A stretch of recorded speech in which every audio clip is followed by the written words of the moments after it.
আজকে মরে গেলে আপনার পাশে কেউ থাকবে না, কেউ থাকবে না, কেউ থাকবে না। আপনাকে 10 মিনিট রাখার সময়ও পাবে না।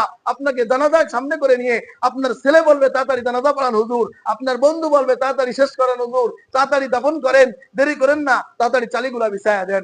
আপনার জন্য কেউ ওয়েট করবে না, আপনার কেউ না। দোস্ত বিশ্বাস করেন, সবাই পর, সবাই পর, সবাই পর। এই ক্ষণিকের জন্য মহাব্বতের বান্ধনে আছে।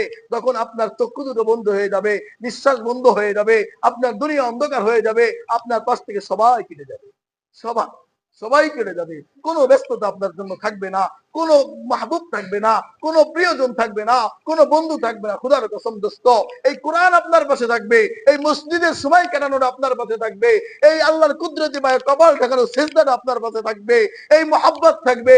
এই জন্য দোস্ত আসেন, নিজের স্বার্থ বুঝে নিজের জন্য কিছু সঞ্চয় করে এই রমজান মাস দিল আল্লাহ খাওয়ার জন্য, এই রমজান মাস দিল আল্লাহ জীবনের গুনাহ মাফ করানোর জন্য। অথচ আমরা কি বিলাস বহুলে আছি। আহারে, একটা রোজা রাখতে মনে চায় না, একটা তারাবি পড়তে মনে চায় না, চায়ের দোকানে আড্ডা করতে সময় হয়, তারাবিতে সময় দিতে মনে চায় না। আহা দোস্ত, তুমি কি মরবা না? বন্ধু, তুমি কি মরবা না? তোমার কি কবরে একা থাকতে হবে না? না চায়ের দোকানে চায়ওয়ালা থাকবে, চায়ের দোকানে আড্ডা মারা বন্ধুগুলো তোমার সঙ্গে যাবে? দোস্ত আসো, এই জন্য কেউ তোমার না দোস্ত।